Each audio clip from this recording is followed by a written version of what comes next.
Magandang araw po sa inyo, Kuya Bari. Isa po ako sa inyong masugid na taga-suporta. Nangyari po itong kwentong ito taong 1972 sa bayan ng San Sebastian sa Samar. Tungkol po ito sa aming paglipat sa probinsya ng aking ina. Ngunit ang mga pangalan ng tauhang aking ginamit ay pawang katang-isip na lamang. Ang mga bagay po at pangyayari, lugar man na katulad sa ibang karanasan ay nagkataon lamang at hindi sinasadya. Ngunit bago ko po ilahad ang karanasan ko na nangyari sa lugar na ito, ay magpapakilala po muna ako. Tawagin niyo po ako sa pangalang Magno. Edad 15 ng panahong iyon. Lumaki ako na walang kinagis ng tatay dahil po ayon sa nanay ko ay maaga itong namatay matapos maaksidenteng nasawi sa naganap na rayot sa sabungan. Ayon po sa nanay ko, mahilig sa sabong ang aking ama at nakikipagpustahan po ito kasama ang kanyang mga barkada. Subalit nangyari nga ang trahedyang iyon.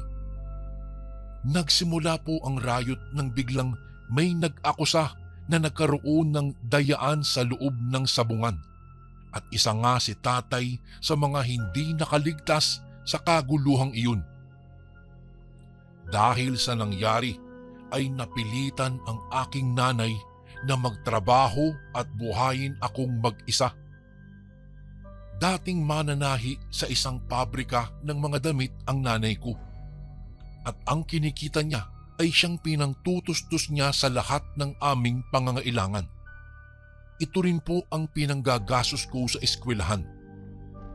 Magmula nga po nang mamatay ang aking ama ay hindi na po nakapag-asawa ang aking mahal na ina dahil itinuon na lang niya po ang lahat ng kanyang atensyon sa akin. Hindi na nga po ako nakapagtapos ng sekundarya dahil mas pinili ko pong magtrabaho na lamang upang matulungan nga ang aking nanay. Sa mura kong edad, namasukan po ako bilang isang kargador ng buhangin.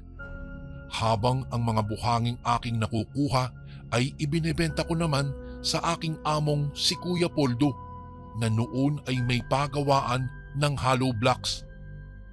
Natutunan ko kung papaano pagkasyahin ang kakarampot na kinikita ko sa araw-araw upang makabili ng iba pa naming pangangailangang mag-ina. Napakahirap po talaga ng naging buhay namin sa Batangas. Halos lahat po kasi ay binibili at wala pong libre. Isang araw ay kinausap ako ng nanay ko na sabi niya'y kailangan naming magtipid at konting tiis dahil nagdesisyon na siya na uuwi na kami sa kanilang probinsya kung saan ay naghihintay daw sa amin ang aking Lola Karing. Nagsumikap kaming makaipon upang may magamit po kaming pamasahe. Nabalitaan daw kasi ni ina na mahina na ang lola. Kailangan na nito ng alaga at pagkalinga. Halos 3 buwan din po ang inantay namin at nang may sapat na po kaming pera, bumiyahe na kami papuntang Samar. Unang beses ko iyong makauwi sa probinsya ng nanay ko, kaya naman nakaramdam ako ng pananabik na masilayan ang dating ikinukwento lamang niya. Sabi niya, maganda daw yung lugar na iyon, tahimik at mababait daw ang mga tao. Abay, tama naman siya, Kuya Bari. Bagamat baku-baku pa noon ang mga kalsada, ay sulit naman sa mga magagandang tanawin na matatanaw mula sa bintana ng aming sinasakyang bus. Pagdating namin po doon, nakilala ko ang aking Lola Karing. Tama, mahina na nga siya at hindi na nakakabangon sa kanyang hinihigaan. Agad siyang niyakap naman ni nanay at nakita kong parehas silang lumuluha. Ilang araw pa ang lumipas, medyo nasasanay na rin ako sa lugar. Ang hindi lang ako masyadong komportable ay ang pagkain na kanin na mais Pero ayos lang po yun. Kalauna naman ay nasanay din naman ako. Samantala, dahil bago pa po ako sa lugar na iyon, ay naging lagalag ako.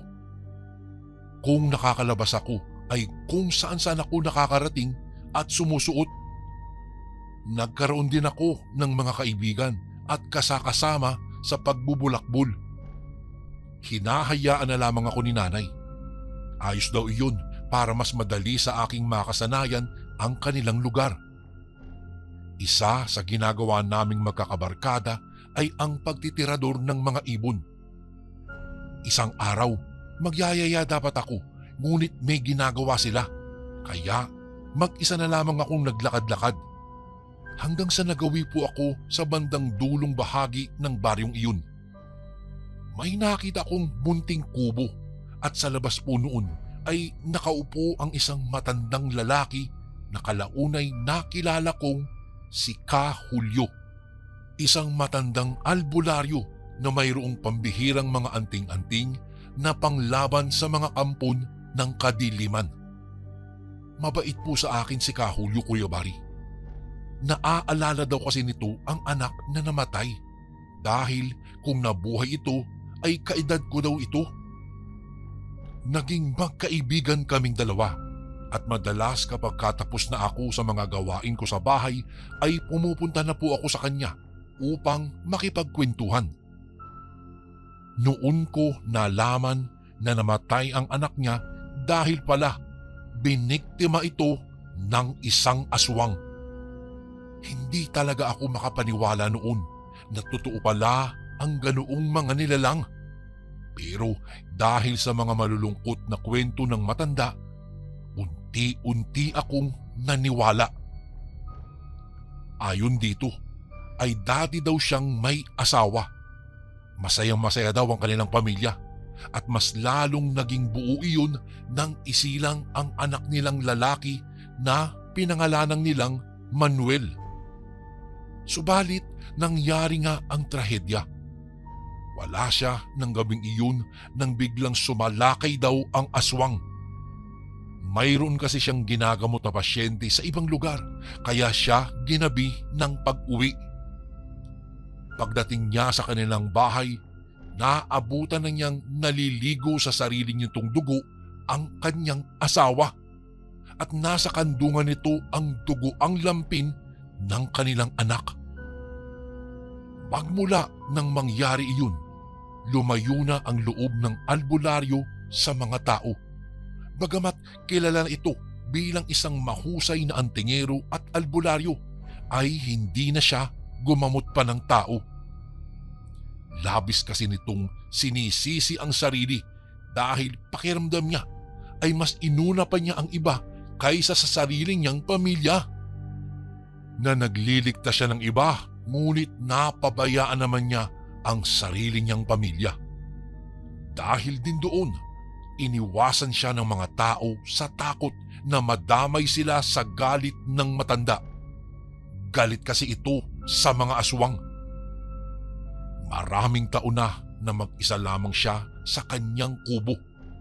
Sinabi niya sa akin na ang pagdating ko ay nagbigay sa kanya ng labis na kasiyahan. Alam ko naman yun, Kuya Bari, na tuwang-tuwa siya sa akin.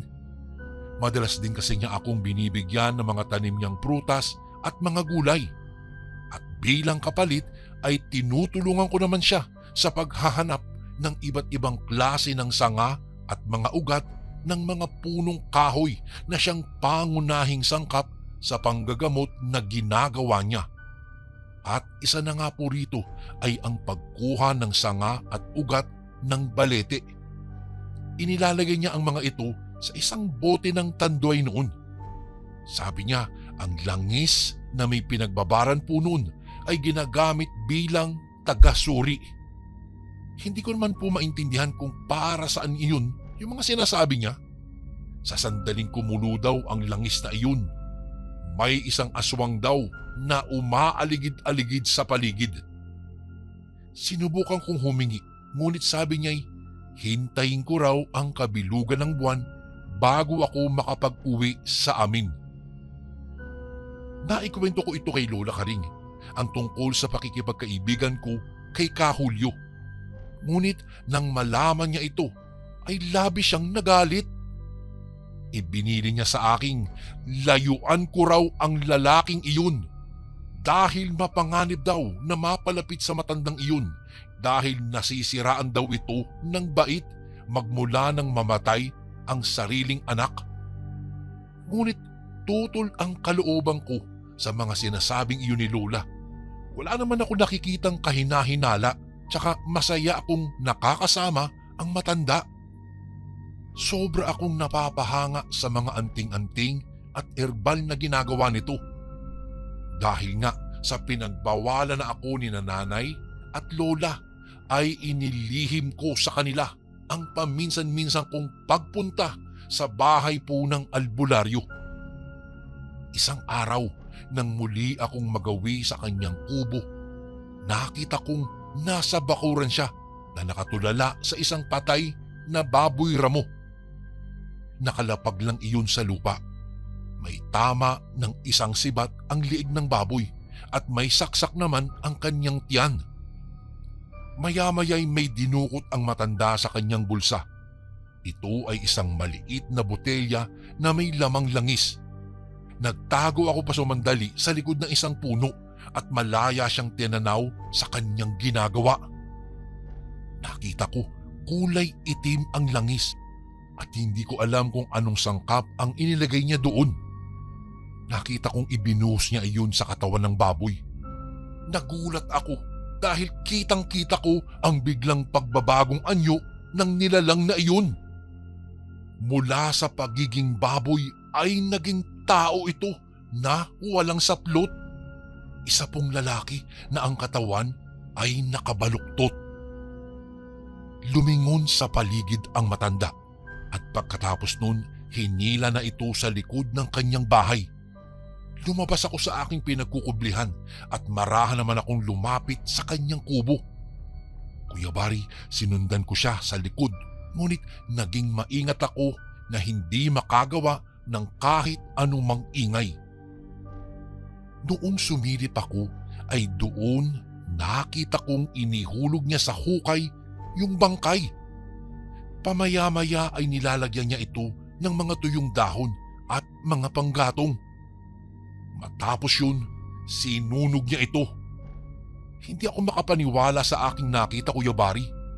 Nakaramdam tuloy ako ng kakaibang takot dahil sa aking nasaksihan. Hindi ko naman alam noon kung alin ang totoo sa hindi. Hindi na rin ako sigurado kung totoong baboy ramo ba ang nakita ko kanina na naging tao o tao lang talaga yun na napatay ng albularyo. Hindi ako umimik at nanatiling nakamasid lamang sa ginagawa niya. Bigla akong nagulat nang tumingin siya sa aking direksyon. Nagtago ako kaagad dahil mukhang naramdaman niya ang aking presensya. Labis akong nag-alala at natakot. Bakit ka nagtatago? Halika dito, mag-usap nga tayo, Magno. Narinig kong sinabi niya sa akin. Wala naman akong nagawa kung hindi lumabas at harapin siya. Naging malikot na ang aking mga mata. Naghahanap ako ng anumang bagay na pwede kong magamit sa oras na kailanganin ko ito. Pero nawala rin yung kaba ko nang makitang wala naman siyang hawak na bagay na pwedeng makasakit po sa akin. Nakita mo ba yung kanina? Tanong niya sa akin. Sinagot ko siya ng oo at agad na tinanong ito kung bakit niya pinatay ang taong iyon. At isinalaysay niya sa akin ang totoong nangyari. Nagpanggap pala ang taong iyon na naliligaw at nais manghingi ng tubig sa bahay ng albularyo. Ngunit ang pagpapanggap ay agad na nabuko dahil sa palaging nakabulsa sa albularyo ang pangsuring langis. Sabi niya nang silipin ang botelya, nakita niyang kumukulo ito. Isa pa ay ang kwintas nitong anting-anting na kung makakaharap niya ang aswang ay agad iyong gagalaw at hindi mapapakali sa pagkakasabit noon.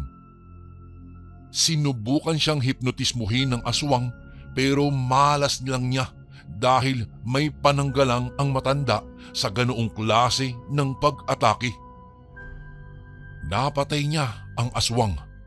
Nawala ang takot ko sa kanya nang maipaliwanag niya sa akin ang buong pangyayari. Bumilib ako sa kanyang angking galing. Hiniling ko sa kanya na nais kong matuto at maging katulad din niya. Dahil nakita niyang desidido ako, ay pumayag siya. Sinabi niya sa akin na sa araw ng Biyernes Santo ay pupunta ako sa bahay niya. Kami raw ay mga ngaso sa gubat. Hindi ng aso kung hindi ng aswang. Nang gabing iyon, di ako mapakali sa aking higaan. Malapit na ang araw na pinakahihintay ko. Kaya dahil sa kasabikan ay hindi ako dalawin ng antok. Maraming pumapasok sa isipan ko. Napatunayan ko na mali ang sinasabi ng mga tao at nila lola tungkol sa kaibigan kong albularyo. Hindi siya nasisiraan ng bait. Iyon din ang unang beses na nakakita ako ng totoong aswang na nagbago ng anyo sa aking harapan. Ilang araw na lamang ay sasapit na ang Semana Santa, kasabay ng pagbilog ng buwan. Makukuha ko na ang ipinangakong pagsusuri ni Kahulyo.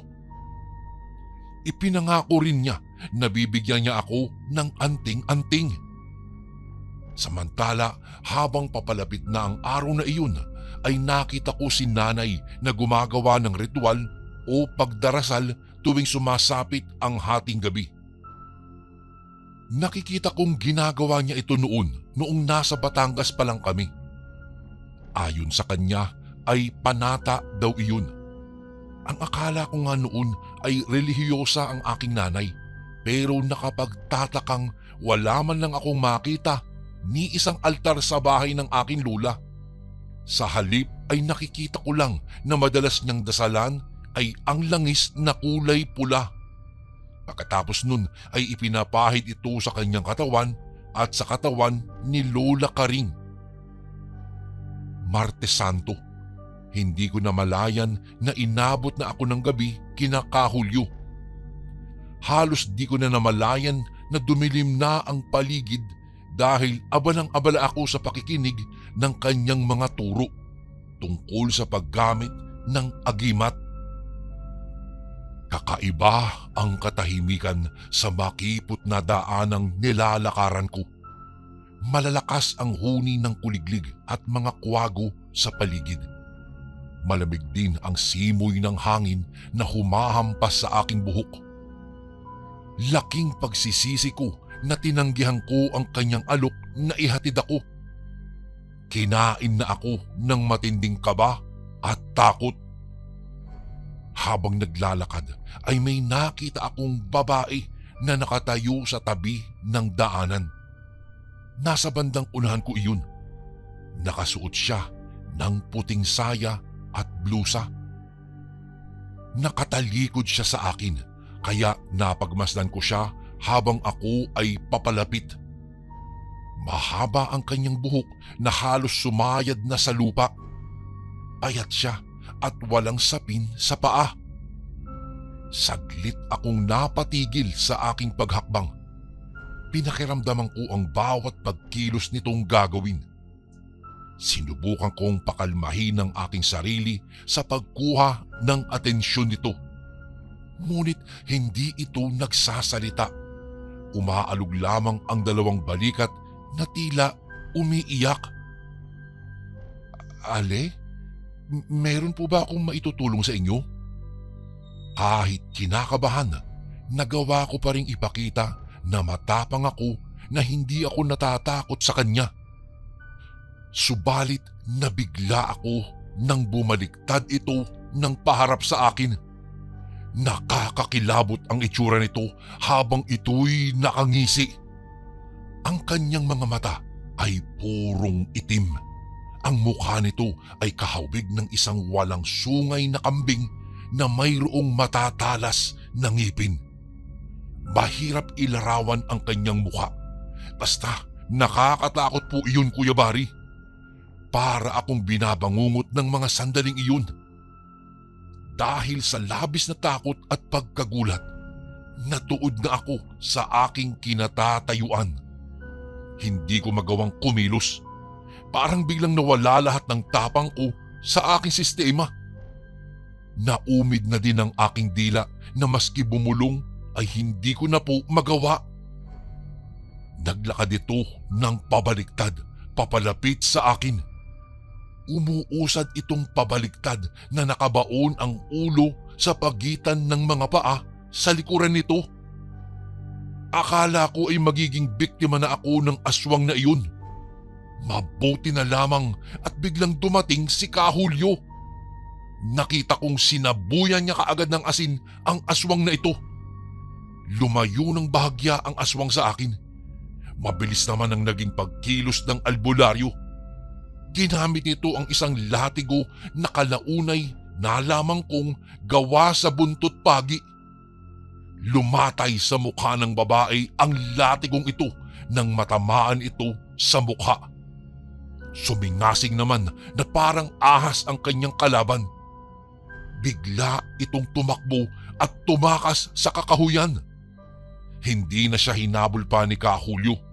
Bagkus ay inuna niya akong lapitan at inalalayan. Mayroon siyang ipinaamoy mula sa isang maliit na botelya. Ayon sa matanda ay nahipnotismo ako ng aswang na iyon kaya hindi ko magawang ikilos ang aking katawan. Bigla ko siyang niyakap, Kuya Bari. Napahagulgol pa nga ako ng malakas habang ako'y nagpapasalamat. Nakaramdam ako ng kapanatagan. Pakiramdam ko, ligtas ako mula sa kanyang mga yakap. Sabi ng matanda, agad daw niya akong sinundan nang marinig niya ang malalakas na huni ng kwago. Nagkaroon siya tuloy ng hinala na mayroong gumagalang aswang sa paligid.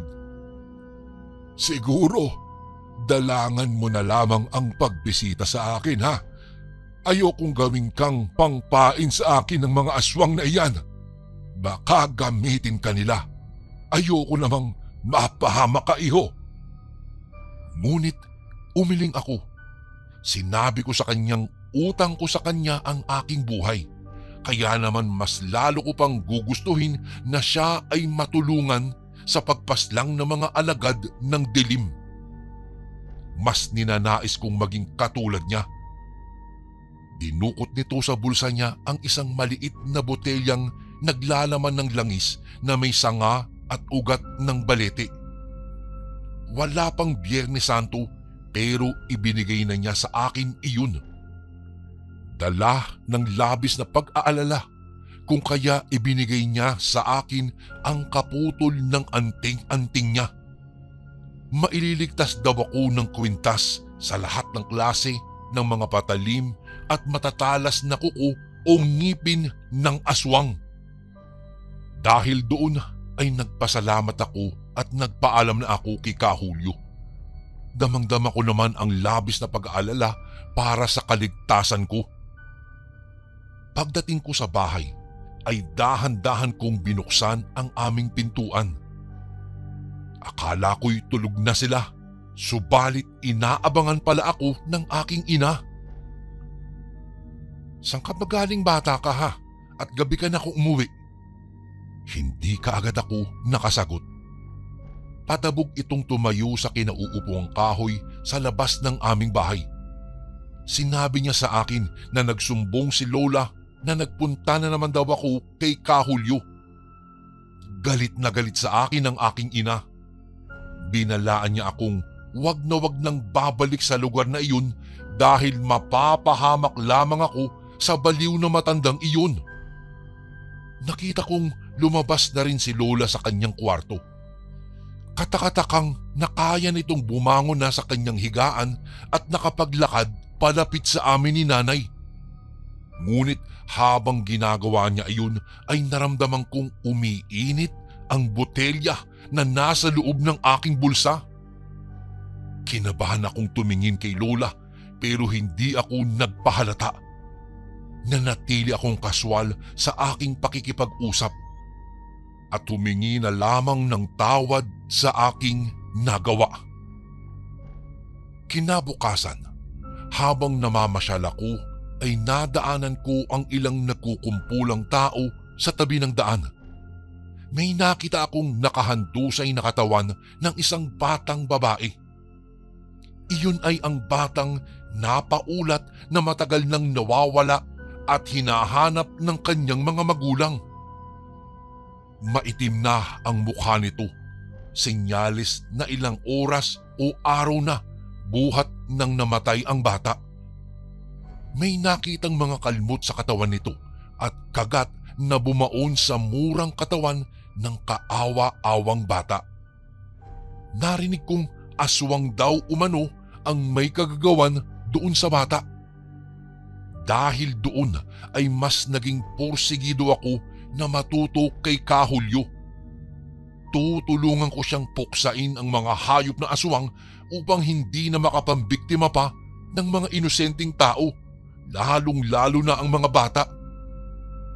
Hindi sinasadyang nahagip ng aking mga mata ang matandang nakatanaw sa kinaroroonan namin. Mababakas ang lungkot at galit sa mukha ni Kahulyo.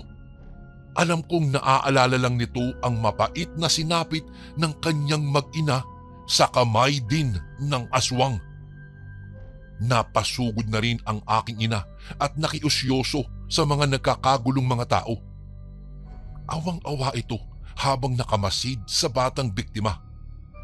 Pagkatapos ay malungkot na lumingon ito sa akin. Lumapit siya sa akin at sinabing mas mabuti na bumalik na lang kami ulit ng Batangas. Tutal naman ay magaling na daw si Lola. Ngunit hindi na lamang ako umimik sa sinabi niyang iyon. Sa loob-loob ko, ayaw ko nang bumalik doon. Mas gusto ko sa Samar. Hindi ko maipaliwanag pero natitiyak kong maiiyak ako kung lilisanin namin ang probinsyang ito. Dahil po sa nangyaring iyon, Kuya Bari, ay naging maingat na ang mga tao. Wala nang gumagala, lalong-lalo na sa gabi. Mas doble ingat na ang mga tao. Ngunit nabahala ako ng isang gabi ay di na umuwi si nanay buhat sa kanyang trabaho. Labis-labis akong nag-alala. Lalo pat kapag nawawala ang tao sa aming lugar ay natatagpuan na lamang itong isa ng malamig na bangkay. Ayoko pong mangyari iyon kay nanay. Kaya kinabukasan ay pinuntahan ko kaagad si Kahulyo upang humingi ng tulong. Natanawan ko siya sa may bintana. May hawak-hawak itong puting lampin. Sa mga oras na iyon, nakita ko kung papaano siya umiyak. Naramdaman ko ang bigat na pinapasan niya sa kanyang balikat. Ang pangungulila sa asawa at sa kanyang anak. Hindi nga nito napansin ang pagdating ko. Pinagmamasdan ko lamang siya habang nakatanaw din sa malayo. Katulad ng dati, kapag ka nakikita niya ako, sinasalubong niya ako ng ngiti. At kung ano-ano ang inaalok niyang mga pagkain. Naintindihan ko kung bakit siya ganoon sa akin. Pareho kaming nangungulila sa bawat pagmamahal na nawala po sa amin. Ako naulila sa ama at siya naman ay naulila sa anak. Kaya gano'n na lamang katindi ang puwang sa puso namin na kung maaari ay kami na lamang ang magkapamilya. Si Kahulyo ang taong pumuno sa kakulangan sa aking buhay na pilit nilang inilalayo sa akin. Ay, andyan ka pala, iho. Kanina ka pa ba dyan? Ay, opo, Kahulyo. Tumayo ito at sinalubong ako sa labas ng bahay nito. Halika, may ipapakita ako sa iyo. Dala mo ba yung iyong pangsuri? Ang tinutukoy nito ay yung langis na ibinigay niya sa akin. Itinuro nito ang likurang bahagi ng kanyang bahay. Noon ko lang nakita na may malapit na kuweba pala sa likod ng kanyang bahay. Natatakpan lamang iyon ng mga damong ligaw. Mabaho ang loob ng kuwebang ito. Tapos may nakita akong maraming mga kulungan na yari sa sinalansang na bilog na kahoy. Ayon sa matanda, doon niya ikinukulong ang mga nahuhuli niyang mga aswang. Nagulat naman ako sa kanyang itinuran. Maya-maya'y ipinalabas nito sa akin ang dala kong langis. Nakita ko ito na kumukulo. Lumikha ng ingay ang mga hayop na nakakulong at sa isang iglap lamang nagkorting tao ang mga ito. At hindi ko inaasahang makikita sa kulungang nasa dulo ng kuweba ang aking sariling ina. Kaya pala umiiyak kong naratnan si Kahulyo dahil may nadiskubre itong aswang na malapit sa aking puso. Ayaw nitong masaktan ang aking damdamin. Hinablot ko ang langis at anting-anting sa kamay ni Kahulyo. Tumakbo ako patungo sa aming tahanan at diretsyong pumasok sa silid ni Lola Karing. Doon nasaksihan ko ang nakakapanghilakbot na katotohanang aswang din ang Lola Karing ko dahil sa labis na pagkulo ng langis sa botelya. Alam ko at pinaghihinalaan ko noon pa si Lola pero hindi ko lamang iyon pinapansin dahil baka di naman talaga totoo ang bisa ng langis. Pero nakita ko ang latay sa mukha niya at doon ko napagtanto na ito ang umatake sa akin nang minsang gabihin ako ng uwi. Unti-unting tumulo ang aking mga luha, Kuya Bari. Hindi ko talaga matanggap na mula ako sa isang lahi ng mga aswang. Ilang sandali pa ay may kumatok sa aming pintuan. Nang buksan ko iyon, nakita ko si nanay na kasama si Kahulyo. Agad silang pumasok sa loob at ipinatawag si Lola Karing. Sa takbo ng kanilang naging pag-uusap ay binibigyan lamang ako ng pabor ni Kahulyo. Sinabi nitong ayaw nito akong masaktan kaya palalayain niya si nanay kapalit ng isang pangakong hinding-hindi na daw dapat sila muling mambiktima pa ng mga tao at umalis na sa baryong iyon. Hindi makatingin sa akin ang nanay ko noon. Umiiyak ito at ramdam na ramdam kong mayroon siyang gustong sabihin sa akin. Hanggang sa inamin nito kay Kahulyo na si Lola Karing ang pumatay sa asawa ni Kahulyo. Ngunit hindi nito totoong pinatay ang sanggol. Dinala niya ang bata at ibinigay sa aking ina. At ang batang iyon ay walang iba kung hindi ako. Upang hindi malaman ni Kahulyo ay inilayo ako ni nanay at tumira kami sa isang lugar na malayo. At hindi totoong namatay sa sabungan ang aking ama dahil mulat sa pool ay wala namang naging kasintahan si nanay at hindi rin naman ito nag-asawa. Natakot ako sa katotohanan iyon dahil alam ko na labis ang galit ni Kahulyo sa pumatay sa kanyang asawa. Alam niyo po ba, Kuya Bari, maski na lamang kung totoong aswang si nanay at si Lola ay hindi ko na nagawang magalit pa sa kanila. Mahal na mahal ko po si nanay at ayokong masaktan sila ni Kahulyo. Ngunit nang lingunin ko po ang albularyo ay hindi galit ang nakita ko sa kanyang mata kung hindi pagmamahal ng isang ama.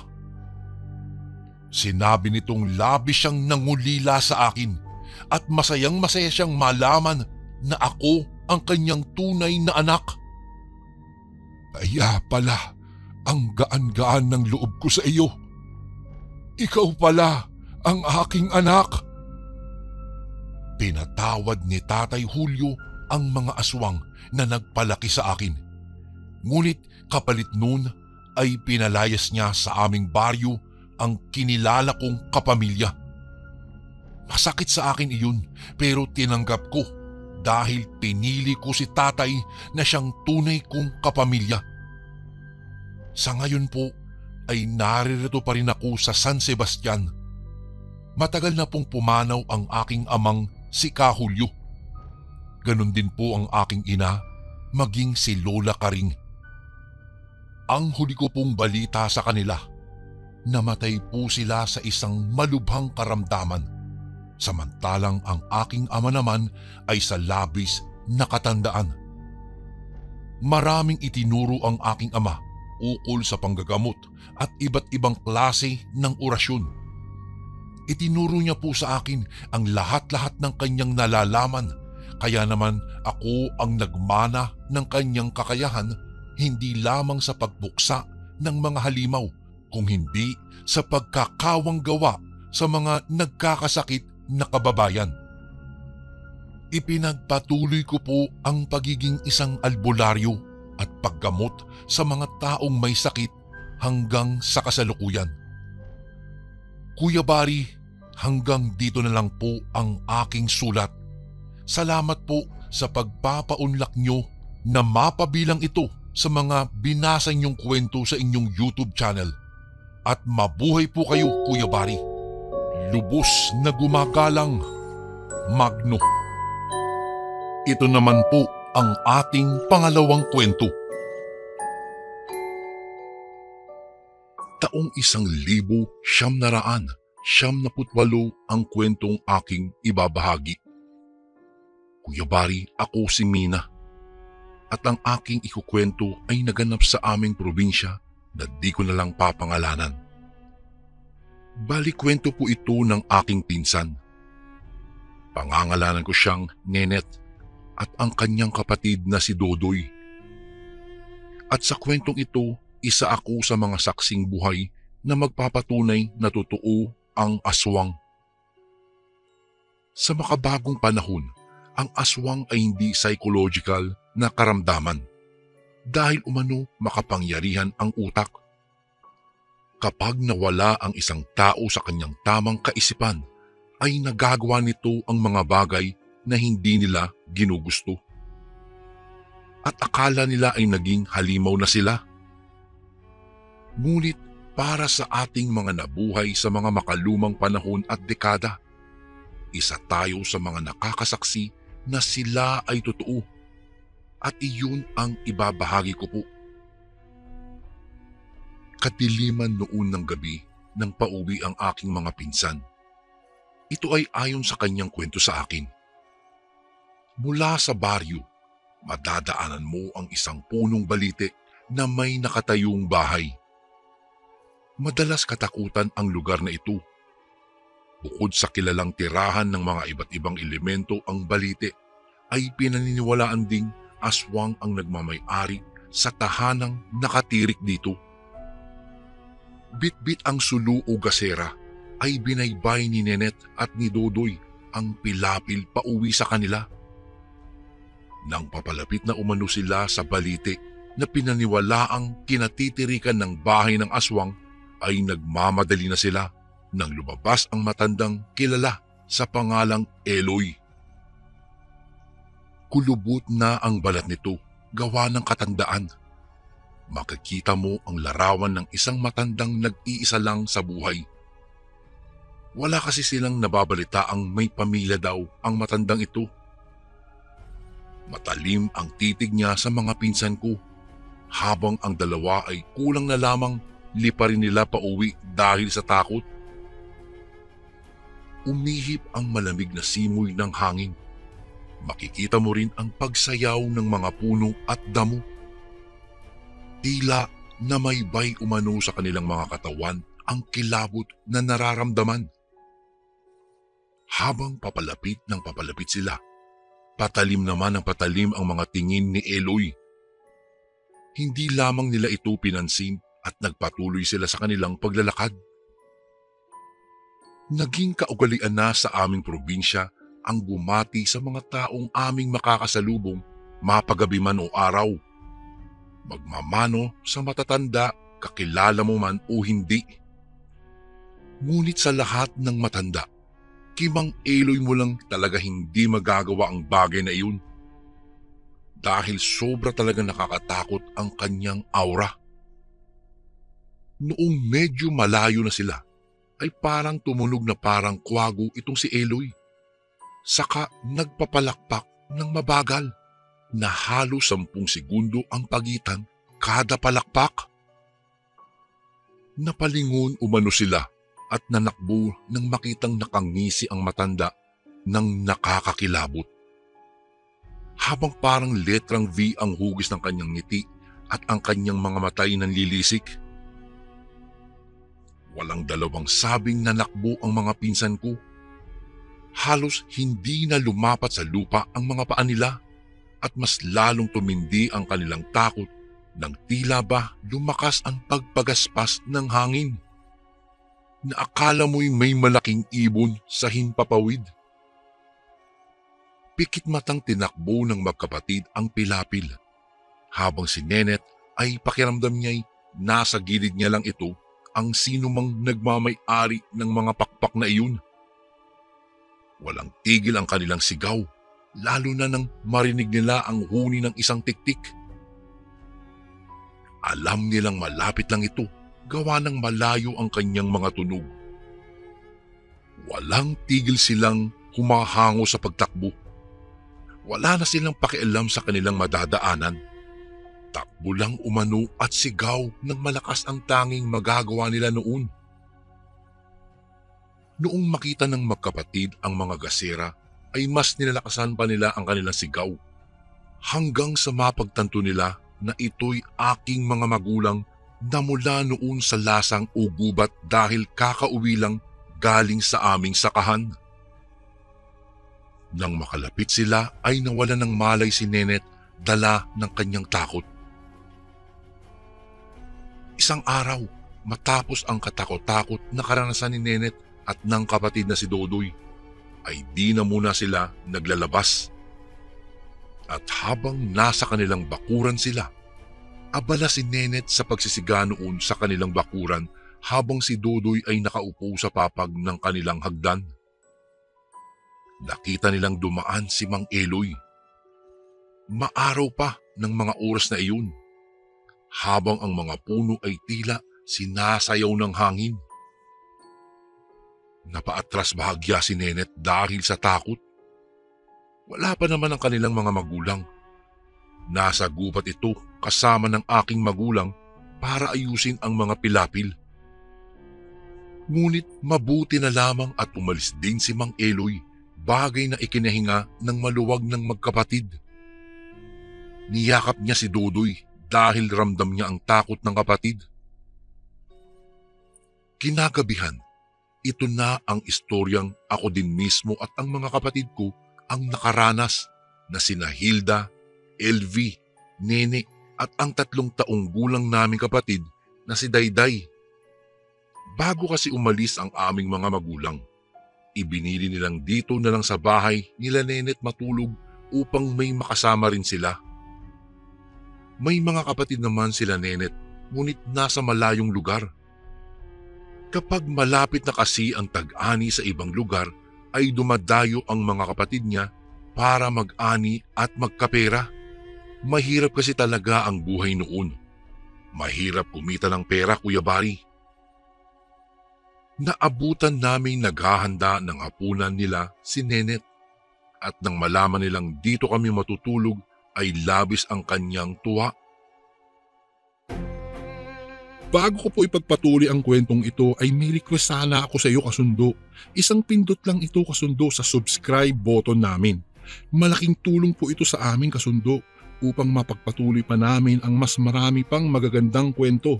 Salamat sa pag-subscribe mo, bagong kasundo.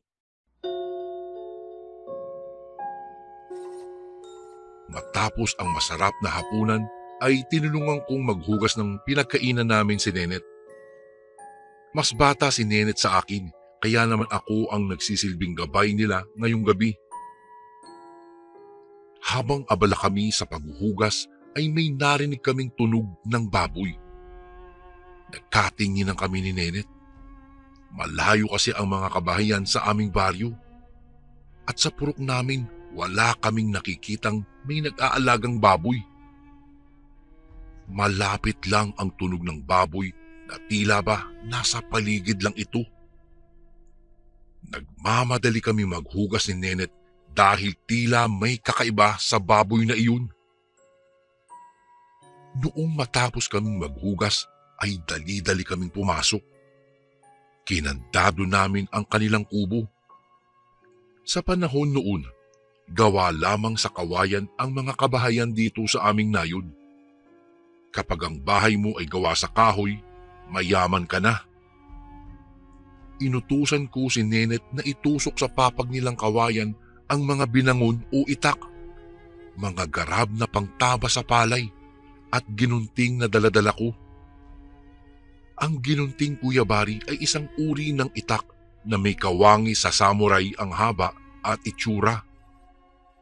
Pagkatapos naming itusok lahat iyon ay naglatag na kami ng aming higaan o banig. At aming ikinabit ang musketero. Gamit ito noon para sa lamok. Pinagitnaan namin si Dayday dahil siya ang pinakabata ng panahong iyon. Sa gilid ko naman si Hilda at Nene. Wala pang isang minuto. Narinig na naman namin ang tunog ng baboy na iyon. Palakas ito ng palakas. Maya-maya ay hihina na tila ba napakalayo na nito. Alam ko na hindi na ito normal na baboy. Nagsiksikan kami sa takot. Halos maipit na nga si Dayday. Si Dodoy naman panay ang talokbong ng kumot. Masyado pang mahaba ang gabi. Bukas pa uuwi ang aming mga magulang. Malayo ang kabahayan kaya kahit sumigaw kami ay walang makakarinig sa amin kung sakali. Maya-maya'y napaupo kaming lahat nang marinig namin ang pagkalabog ng mga dingding na kawayan na bahay ni Nenet. Nagsigawan na kami dahilan para magising si Dayday at umiiyak na. Paikot-ikot lang ang baboy at kalaunan paiba ng paiba ang kanyang boses. Lalo kaming nagyakapan dahil kumpirmado na naming ito ay isang aswang. Sinigawan ko ang aswang gamit ang kanyang pangalan. Sinabi kong kilala namin siya, ngunit hindi ito tumigil at tila ba natatawa pa ito sa amin. Natahimik bahagya ang paligid. Napakatahimik. Katahimikang hindi mo gugustuhin marinig dahil sobra itong nakakabingi, Kuya Bari. Nagmatsyag kami, katulad ng pagmamatsyag ng sinumang nilalang na nasa labas. Yakap ko ang aking mga kapatid. Kailangan ko ng lakasan ang aking loob. Bilang isa sa pinakamatanda sa lahat, kailangan kong maging matapang para sa kanila. Napaigtad ako nang may maalala. Tinignan ko ang bag na dala ni Hilda na nakasabit sa may gilid ng pinto. Binulungan ko si Hilda na yakapin niya muna ang tatlo kong takot na kapatid at kukunin ko lang ang bag. Dahan-dahan akong lumabas sa musketero at dahan-dahang naglakad papalapit sa bag. Maingat ang bawat yapak ko sa kawayang sahig ng kubo ni Nenet. Dali-dali kong hinablot ang bag at bumalik sa banig. Pagkapasok ko sa musketero ay naramdaman namin ang mabilis na takbong paikot-ikot sa kubo. Kumikilos ang apoy ng lampara na tila mamamatay na. Doon na ako tinamaan ng tapang. Tumayo ako pagkahablot ko ng isang latigo na gawa sa buntot ng pagi. Latigo ito ng aking amang manggagamot kapag may pinalalayas itong elemento. Naisipan ko itong dalhin kanina para kung sakaling may ganitong senaryo ay magiging ligtas kami. Pinakiramdaman ko siya kung saan na siyang parte ng bahay. Nang maramdaman kong nasa kaliwa ito, ay agad kong ipinalo ang buntot ng pagi sa kaliwa ko. At di nga ako nagkamali, Kuya Bari. Naroroon siya dahil sa impit niyang sigaw. Pinagpatuloy ko ang paghampas at maririnig mo ang hiyaw ng samot-saring hayop. Tila ba nagbabagong anyo siya kada hampas ko ng latigo. Nang matahimik na, ay naupo ako muli sa tabi ng mga kapatid ko. At halos lukubin kami ng takot nang marinig namin sa silong ng bahay ang baboy na iyon. Tila ba humihiyaw sa sakit at panay kilos ang mga tinusok naming mga itak. Inihampas ko muli ang latigo at doon naririnig namin ang tila boses ng tao na nasasaktan. Maya-maya ay magiging baboy na naman, pusa at aso, at muling magiging isang tao. Halos magiba ang sahig sa pagwawala ng kung sino mang nilalang na nasa ilalim ng silong. Sigaw kami ng sigaw nang dumating ang aming mga magulang. Sinipa ng tito ko na ama ni Nenet at Dodoy ang pinto na siyang ikinasigaw naming lalo. Agad na dumulog ang tatay ko at tinanong kung ano ang nangyari. Nang makapagpahinga sa takot ay ikinuwento ko sa tatay ko ang lahat. Kinabukasan, abala ang tatay ko at si tito ko sa silong nila Nenet. Nakita nila ang mga balat nang hindi malaman kung anong tao o hayop ba. Malansa ang ilalim ng silong. Amoy na hindi mo gugustuhing maamoy. Ani ng aking tatay, aswang ang baboy na narinig namin kagabi. At kung sino man ang taong madaming sugat, ay siya ang aswang na sumabit sa mga itak. Maya-maya'y nakita naming dumaan si Mang Eloy. Ngunit wala kaming nakitang sugat o galos man lang. Kaya nagtaka kami. Maya-maya ay dumaan si Aling Tasya. Ito ay sa ibang baryo nakatira. Matalim ang titig niya. At ang ikinagulat naming lahat ay marami siyang sugat sa katawan. Napatingin ako kay Nenet, Kuya Bari, at siya rin sa akin. Dala ang mga tinging tila nagsasabing siya ang aswang sa silong kagabi. Ang maling akala ay walang magandang maidudulot, Kuya Bari. Dahil ang akala naming si Mang Eloy ay ang aswang, ay nagkamali kami. Matalim ang mga titig ni Aling Tasya ng mga oras na iyon. Galit na akala mo'y gustong manakit sa uri ng kanyang titig. Madami siyang mga sugat sa kanyang katawan, Kuya Bari, na tila ba tama ng mga nilagay naming matatalim na bagay. Nang makaliw siya bahagya, huminto pa siya saglit, saka ngumiti ng nakakatakot at nagpapalakpak ng 3 beses at naghuni ng tila tunog ng kwago. Nakakakilabot siyang tignan, Kuya Bari. Ang kanyang presensya ay nanuot sa balat mo sa sobrang nakakatakot niya tignan. Nagpasya ang aking mga magulang na dito muna kami matulog kila Nenet dahil tiyak na babalik ang aswang na iyon. Hapon pa lang ay inihanda na ng aking tatay ang kanyang bertud. Isa po kasi siyang manggagamot at may anting-anting po ang aking tatay na batong pula.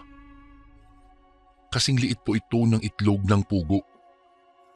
Matagal na po itong hindi nagagamit ng aking ama dahil nakatuon ang kanyang oras sa pagsasaka. Kaya naman, hindi na niya madalas nagagamit ang kanyang mga bertud. Magkakatabi kaming natulog. Ako, si Hilda, LV, Nene at ang aking ina.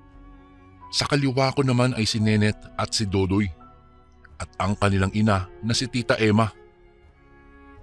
Sa paanan namin pumuwesto ang tatay ko at ang tatay ni Nenet na si Tito Facio. Alam ko na hindi masyadong natulog si Ama gawa ng siya'y nagmamatyag. Ngunit sumapit ang umaga na walang aswang na nanggambala sa amin. Kinabukasan, nag-usap ang aking mga magulang na matalino umano ang aswang na si Aling Tasya o baka naman ginamot niya ang sarili niya. Hindi namin kababayan o kapitbahay itong si Aling Tasya. Siya ay nakatira sa karatig bayan na may 2 oras kung lalakarin ang layo. May kasabihan kasing mainam pa ang aswang kaysa magnanakaw dahil hindi tumatalo ng kapitbahay. Nagpasya muna kaming umuwi at sinabi ng tatay ko na hindi pa iyon babalik. Magpapalipas pa daw iyon ng 1 linggo bago muling manansala na parang isang bagyo. Ang susunod kong isasalaysay, Kuya Bari, ay hango ulit sa ikukwento ng pinsang kong si Neneth. Hindi nagtungo sa sakahan ang magulang sa takot na baka balikan sila ni Aling Tasya. Noong hapon, nakita nilang pabalik-balik si Mang Eloy, panay ang masid sa bahay nila. Kinabahan na ang Tita Emma kaya tinawag niya si Tito Facio na panay umano ang pabalik-balik ni Mang Eloy. Kaya naman hindi na natiis ni Tito at tinawag niya ang matanda. Nang mapalingon ito, tinanong niya ito kung bakit pabalik-balik siya. Ano ba ang kanyang sadya? Isang blankong ekspresyon lang ang kanyang sagot. Hindi kasi talaga nagsasalita itong si Mang Eloy, Kuya Bari. Ni minsan hindi namin ito narinig na nagsalita. Hindi rin mahilig makihalubilo ang matandang iyon. Madalas lang siyang mapag-isa. Kinagabihan, kasama na naman kami sa magiging kwento at karanasan nitong si Neneth. Dito na naman kami natulog pero sa pagkakataong ito ay kasama namin ang aming mga ina. Ang aming mga ama naman ay nagtungo sa bayan upang kunin ang langis na pangontra sa aswang na pinagawa pa ng aking ama sa kanyang kapwa manggagamot. Katatapos lang po naming maghapunan at katatapos lang din ng aming mga magulang na maghugas ng aming mga pinagkainan. Kaya naman kami ay nagpahinga saglit dahil sa kabusugan. Masama kasi matulog kapag busog daw. Habang kami ay nagkakatuwaan, may biglang kumalabog sa silong ng bahay nila Neneth. Nagkatinginan pa kami lahat. Bahagyang natahimik ngunit maya din ay tila may tunog ng pusa sa silong ng kanilang bahay. Kaya naman naisip namin na pusa lang pala. Baka may hinahabol na dagang palay. Hindi na namin pinansin ang hayop sa ibaba at nagpatuloy sa kwentuhan. Nang biglang naging kambing ang tunog sa silong. At dahil kawayan ang sahig nila Neneth at hindi pa kami nakalatag ng higaan, ay napasigaw itong si Hilda. Nagulat kami sa ginawang pagsigaw niya. Inis kong tinanong siya kung bakit siya sumisigaw. Anya, may tumusok daw sa kanya. Pagtingin namin, may dugo bahagya sa hita niya. Sinabihan kami ng ina na magtipon kami at sinigawan niya ang aswang na kilala namin siya. Ngunit isang hagikik lang ang tugon ng sinumang nilalang sa silong. Si Dodoy naman ay biglang napasigaw din nang may sumundot sa paan niya ng isang matalim na bagay. 2 beses siyang sinundot dahilan para magdugo ang kanyang paa. Agad naman nilagyan ni Tita Emma ng gamot ang paa ni Dodoy. Bahagyang natahimik. Nakiramdam kami. Nang hindi pa rin kumikilos ang sinumang nasa silong, ay lakas loob kong sinilip ito. Napasigaw na lang ako nang makita ko ang kanyang mga mata na napakalaki at mapula. At ang mahaba niyang dila na dinidilaan ang mga dugong tumulo mula sa paa ni Dodoy. Hindi kami nagkamali. Aswang nga ang nasa silong. Dali-dali akong tumayo at kinuha ang ginunting ni Itay na lagi kong daladala. Ang ginunting ay ang itak na mahaba at kawangis ito ng samurai kung tawagin ngayon. Pagkakuha ko noon, Kuya Bari, ay walang habas kong tinusok ng buong lakas kung saan nakapwesto ang aswang.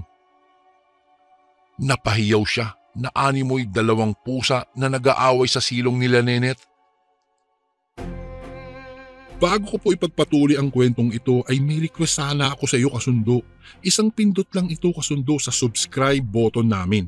Malaking tulong po ito sa amin kasundo upang mapagpatuloy pa namin ang mas marami pang magagandang kwento. Salamat sa pag-subscribe mo, bagong kasundo. May pagkakataong tila umuuga ang bahay nila gawa ng kanyang pagwawala sa ilalim. Iba't ibang klaseng tunog ang aming naririnig hanggang sa tumahimik. Nakakabinging katahimikan ang namayani sa paligid. Katahimikang hindi mo alam kailan susugod ang kalaban. Maya-maya lang may tumawag sa ina ko. Isang boses na malumanay ngunit kaboses ng aking ama. Lalabasan ako ngunit pinigilan ako ni ina. Sabi niya, hindi iyon ang aking ama. Ang mga aswang ay mapanlin lang. Huwag daw ako umano magpapalin lang. Muli siyang tumawag ngunit pangalan ko na ang kanyang sinambit.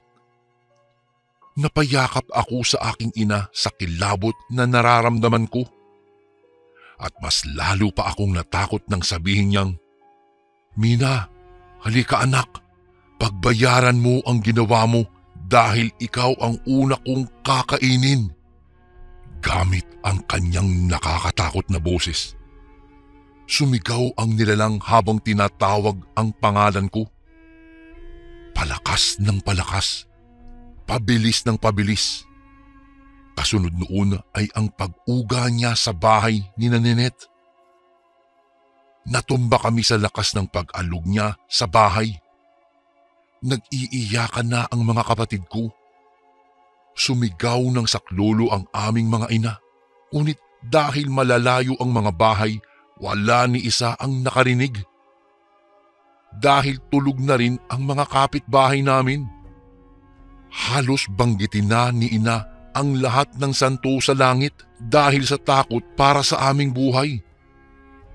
Maya-maya'y isang malakas na sigaw ang narinig namin sa labas. Tila ba hinahampas ng latigo ang nilalang na nasa labas?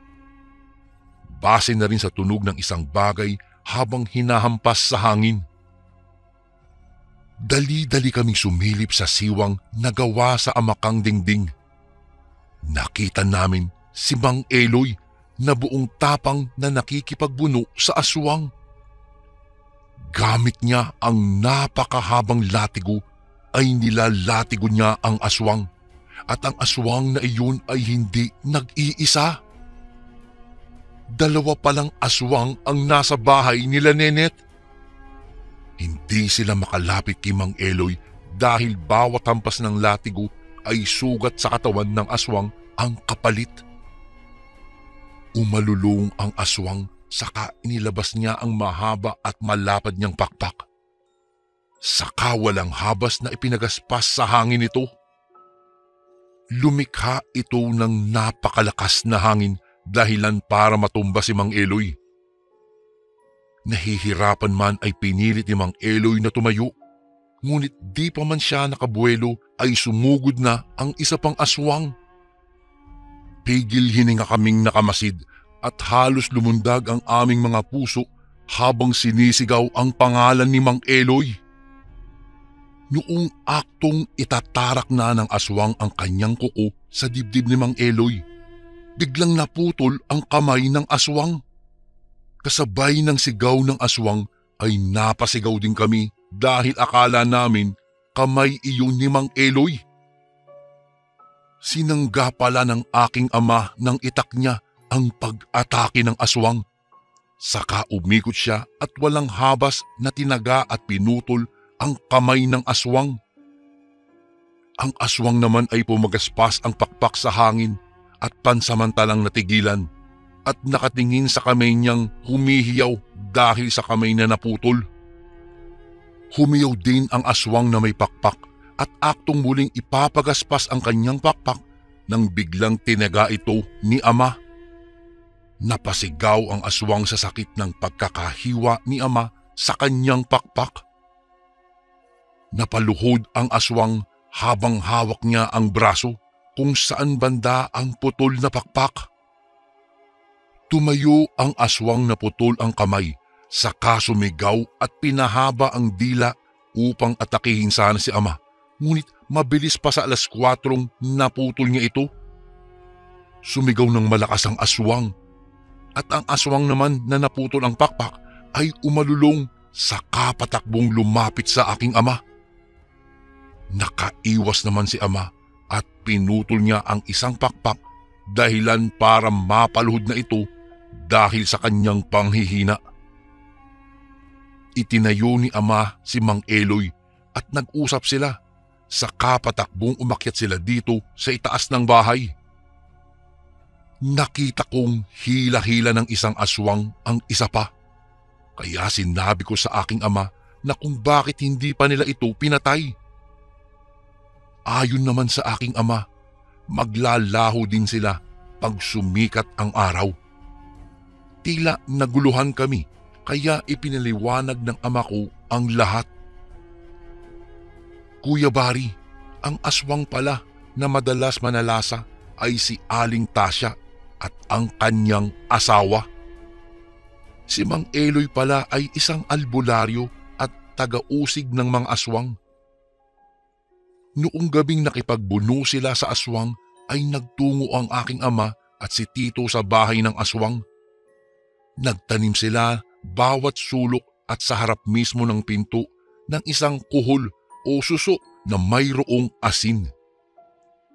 Ito ay sumpa sa kanilang dalawa.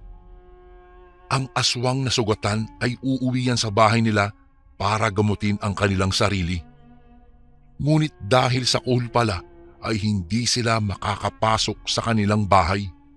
At kung hindi sila makakapasok sa bahay nila bago sumikat pa ang araw ay magiging abo sila. At ganoon na nga po ang nangyari kay Aling Tasya at ang asawang niyang aswang. Hindi sila nakapasok upang gamutin ang kanilang mga sugat.